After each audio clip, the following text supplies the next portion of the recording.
Saudara, aksi kejar-kejaran terjadi antara polisi dengan sejumlah pelaku balapan liar di Kota Bau-Bau, Sulawesi Tenggara. Puluhan motor berhasil disita polisi.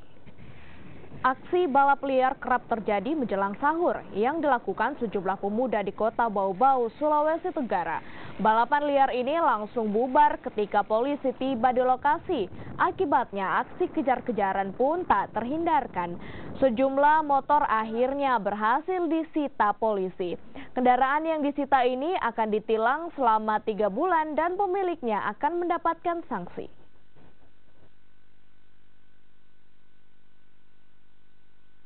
Dari lalu lintas membagi 2 tim, ada tim subuh dan tim malam. Nah, di masing-masing tim tersebut kita fokus kepada kendaraan yang balapan liar. Karena balapan liarnya tidak merugikan diri sendiri tapi juga merugikan orang lain.